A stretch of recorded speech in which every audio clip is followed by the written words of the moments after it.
ज़्यादा शौचालय बना कर दिए, 9 करोड़ 60 लाख बहनों को रसोई गैस का सिलेंडर मुफ्त में कनेक्शन दिए, वहीं पर नल से जल पहुंचाने का काम 12 करोड़ घरों में किया और 60 करोड़ लोगों को 5 लाख का इलाज मुफ्त में देना। जो सोचा ना था कांग्रेस के ज़माने में, जो कभी सोचता भी नहीं था कांग्रेस के लोग, उनकी नीतियां भी नहीं थी और नीयत में भी खोट था, वो मोदी जी की सरकार में गरीबों की भलाई के लिए हुआ है। और इसके साथ साथ जो सड़कों के, रेलवे के, हवाई पट्टियों के पोर्टवेज या एयरपोर्ट हो या वाटरवेज हो, ये सब निर्माण कार्य रिकॉर्ड स्तर पर है। इसीलिए भारत की ग्रोथ रेट भी अच्छी है और दुनिया की बड़ी अर्थव्यवस्थाओं में सबसे तेज़ी के साथ भारत बढ़ रहा है। और मॉर्गन स्टैनले की रिपोर्ट में जो कहा है वो स्पष्ट दिखता है कि इस साल भी भारत की ग्रोथ रेट दुनिया में सबसे ज़्यादा होगी। अनुराग सर, राहुल गांधी लगातार देश के बाहर जाकर मोदी सरकार पर निशाना साध रहे हैं, किस तरीके से देख रहे हैं? देखिए, वो मोदी जी पर निशाना नहीं, भारत को ही अपमानित करने का काम करते हैं। दुनिया भारत में उम्मीद देखती है, दुनिया भारत में ग्रोथ देखती है, दुनिया भारत के नेतृत्व में अपना विश्वास व्यक्त करती है।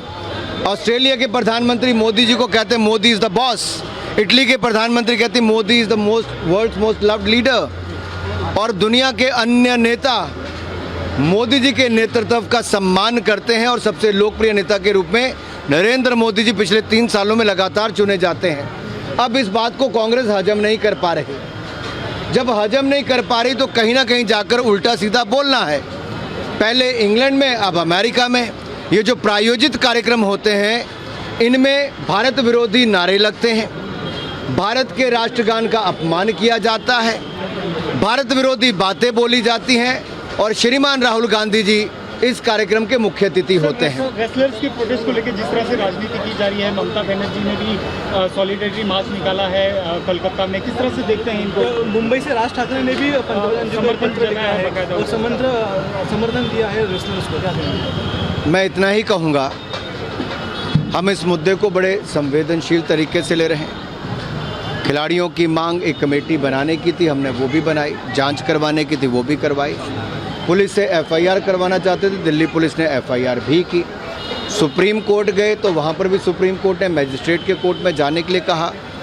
वो रेसलिंग फेडरेशन ऑफ इंडिया है, उसके पदाधिकारियों को काम नहीं करने देना चाहते थे, हमने वो भी किया कि रेसलिंग फेडरेशन काम नहीं करती है। उन्होंने कहा सब कमेटी बने, हमने कमेटी ऑफ एडमिनिस्ट्रेटर भी आईओ ने बना कर दे दी। अब ट्रायल्स भी आईओ की कमेटी ऑफ एडमिनिस्ट्रेटर कर रही है, दिल्ली पुलिस जांच भी कर रही है। तो जो प्लेयर्स ने कहा वही सब कुछ हुआ है। और मैं कहना चाहता हूँ, देश में किसी भी नागरिक की अगर इस तरह की कोई भी कंप्लेंट आती है तो उस पर पुलिस जांच करती है और पुलिस जांच के बाद ही कार्रवाई होती है।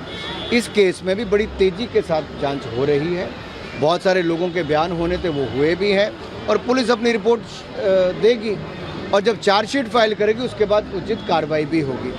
आखिरकार उनको जांच पूरी होने का इंतज़ार करना चाहिए। और जितने भी नेता इस पे अपनी बातें कह रहे हैं, मैं उनसे इतना ही कहूँगा, ये देश का कानून सबके लिए, 140 करोड़ भारतीयों के लिए एक जैसा है। हमारे लिए खेल खिलाड़ी दोनों ही महत्वपूर्ण है। खेलों के लिए मोदी सरकार ने पहले भी बजट में बढ़ोतरी की, सुविधाओं की बढ़ोतरी की, और जितना मान सम्मान मोदी जी ने खिलाड़ियों को दिया है वो देश से छिपा नहीं है और ये लगातार आगे भी है। लेकिन जहां पुलिस जांच की बात आती है, पुलिस जांच कर रही है, कार्रवाई की बात आएगी तो चार्जशीट की बात वो भी।